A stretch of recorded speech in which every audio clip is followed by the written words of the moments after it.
What up, everybody? Good morning. Well, no. It's more like fucking good afternoon for real. Hey, I want to do a hangout today. I haven't done one in a minute, and I just want to shoot the shit. You know what I'm saying? And just say hello to everybody. And I'm not gonna be doing it that long because I got some stuff that I need to do for my business. But I just wanted to kind of let some shit out of some things that I've been thinking and feeling, and just some epiphanies that I've come to and everything, especially about when someone is destined to do a lot of things. I mean, not just the idea of it, not just talking about it, I mean actually fucking doing it. And how does their family react, especially when their family has always been jealous, especially when it's jealous family members?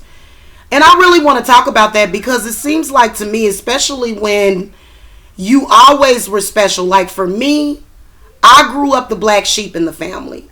Okay, I was the one that everybody was always talking about. I was the one that everybody was focused on. I was my granny's favorite. I was my auntie's favorite. I was my uncle's favorite. I was everybody's fucking favorite. You know, I mean, real talk. And it causes rivalries when you're growing up. Especially when you have the parents that I had. Okay, because it's just real weird how a family can function on a very dysfunctional level. And when you have someone that is considered to be an outsider, how they don't really fit into that mold, or fit in with those people because, you know, you are the black sheep. And it's almost like you're the one person that's sitting back and looking at all of this dysfunction happening around you, and you're just sitting there thinking, what in the fuck? And so it's interesting because I have cousins that are females that are probably a little bit older than me, maybe by a couple of years, and this woman does not know me as an adult, as a woman. Because what happens is when you have family members that you've known for that long, and these people have an emotional attachment to your life, okay? And I want to talk about this in detail because it is abuse. It is abuse to the person that is being focaled. That person is the focal point. That person is the scapegoat, right? For years. And when they lose that scapegoat, it's not just losing the scapegoat. It's the fact that they don't know this person. It's the fact that they've gotten so used to just being disrespectful to that person, to not really hearing that person because that person's parents told you not to listen. So for years you grew up doing evil to this person and you didn't even know it, and that's why your life is fucked up. Okay?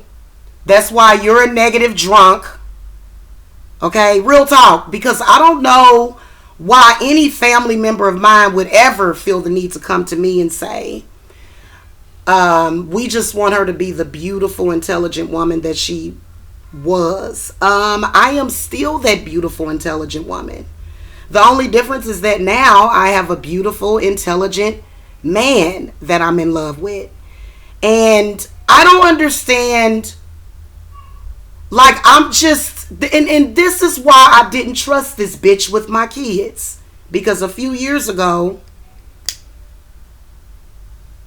my cousin, the one that's coming over to my YouTube channel talking shit all of a sudden, was trying to get me to bring my daughters over to her house. And I said no. And the reason why I said no is because your own daughters dropped out of high school because you sat at home all day with them and smoked weed with them.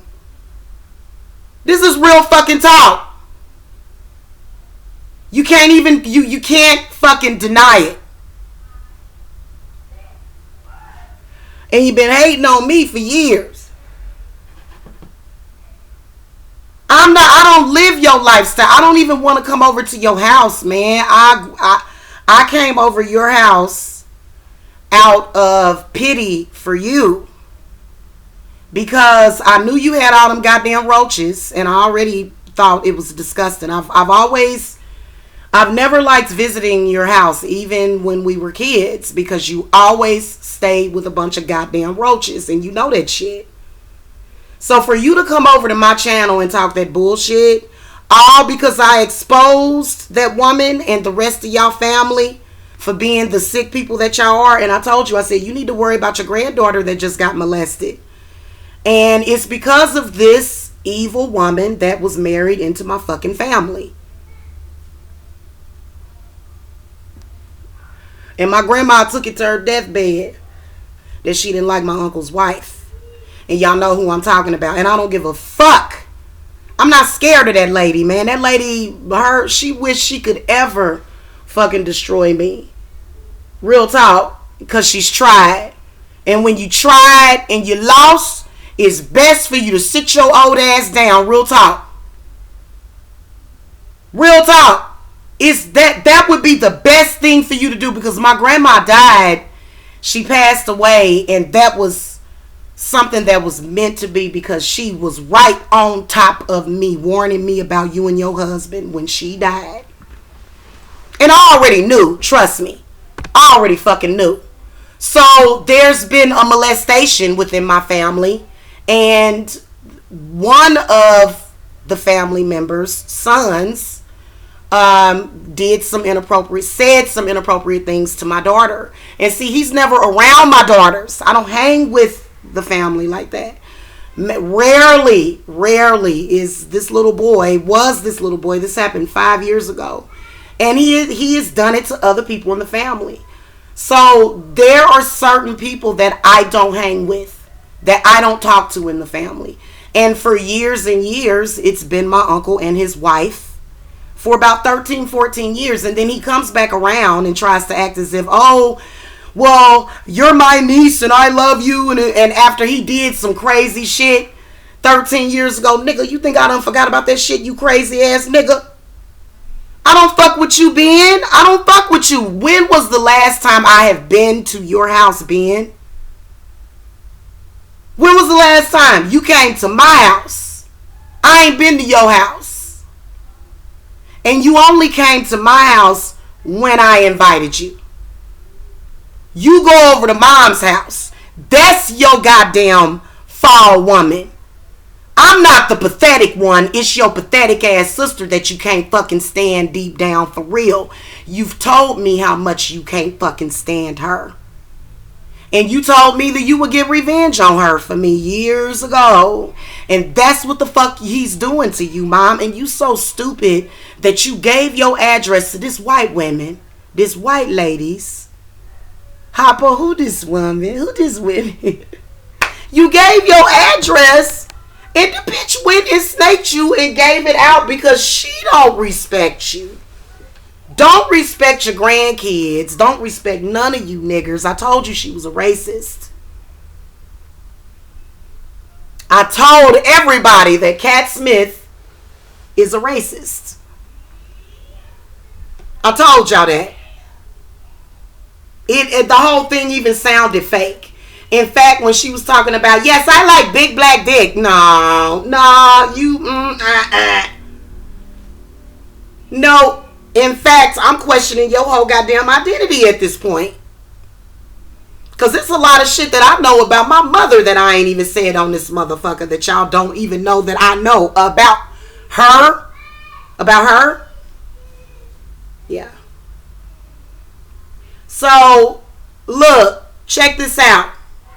I'm a grown-ass woman. I'm not no little kid. See, when you got family has that emotional tie with you. So, whenever anything comes up, they jump on bandwagons against me. And the reason why my cousin Tay would is because growing up, she felt lower than me because she is darker than me. My grandmother blatantly told them in their face that I was her fucking favorite, which she probably shouldn't have done. She also favorited the little twins though, Brandon and Randon, and they still my favorite cousins. Okay, she favored them. She called them her dumplings, and I was her love. No, I was her dumpling, and they was her loves. I was her dumpling. Okay, so she loved 3 of her grandchildren more than the other, and she never really liked Tay too much because Tay was always full of shit. Real talk, she didn't really like you, Tay, and you knew that. And I think that you... I'm not even going to go there.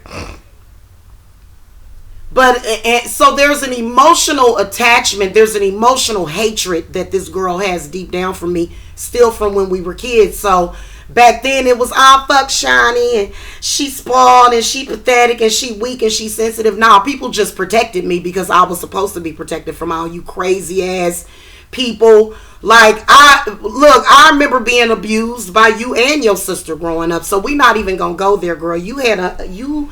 My childhood was fucked up, but your childhood was even more fucked up, and you took it out on me growing up, and my childhood was fucked up because of you taking it out on me. But it was only bits and pieces, Tay. Like, I don't even see you. Tay, if you notice, I ain't fuck with you since that DeVale situation, girl. I don't fuck with you. And then you talking about we call her Shani. No, my name is Jamila. My friends call me Shani. But my name is Jamila. And you can call me Queen Jamila or the Divine Mommy. Because the fact of the matter is that for years, you have heard my auntie Ernestine talk about my gifts and my fucking abilities. My gifts and my abilities to speak to the spirits. You've heard my auntie Ernestine talk about that. And I'm going to get her. I'm going to do an interview with my auntie Ernestine for YouTube so that she can attest to my abilities. So that you people can quit fucking calling me crazy. Okay? And my Aunt Ernestine is a nurse. And she's the one that raised me. She's the one that I consider to be my mother. So, Tay, you're just jealous because I'm taking my abilities and using them. Like, you can sing, right? Why don't you go out and become a famous singer? I went out and became a famous psychic. Why can't you just do your own thing? Why you gotta hate on me and come like, oh, we just want her to be the woman she used to be? No, bitch, I'm way more than the woman that I used to be. I've surpassed you, bitch, and you older than me. And you could have picked up the phone and called me too. You could have picked up the phone and called me, bitch. Now, you want to come on fucking YouTube. I'm going to read your comment live. I'm going to go live and I'm going to talk about family and the haves and the goddamn haves nots. Because, bitch, I got it and you don't. And if you got it, you got it. Don't get mad at me because I've always had it. And don't get mad at me because every nigga that you done fuck with done flirted with me, including your fucking husband, who I'm Facebook friends with now. If you got a problem with it, I can unfriend him. I don't fuck with your husband. I get my own men. I ain't got a trail behind your fucking niggas. And also you mad because you tried to allude to you fucking with DeVale and I found out it wasn't true. DeVale dogged the fuck out of you. He said the only thing I remember about Tay, he said I ain't never fuck with that nasty bitch. I never forget that. He said I ain't never fuck with that nasty bitch. He said the only thing I remember about her is me and Tony going to move her goddamn refrigerator and thousands of fucking roaches coming out of it and they had to throw that motherfucker down the steps. Oh, I'm going to talk a lot because I don't appreciate you coming around saying shit because I'm pretty sure you done put your input in, bitch. And I'm going to tell you something. That you jealous, man. Because I get sexy ass niggas and all these niggas. Man, I can just think back of all your niggas, Tay, and they all been ugly as fuck. And it's funny because your kids is cute though. That's crazy. But I'm about to go live, y'all, in about 10 minutes, so be there. And I'm gonna have some fun and I'm gonna shoot the shit about this family shit. This shit's funny as fuck. And I'm gonna read her comment, her lame ass comment live on air.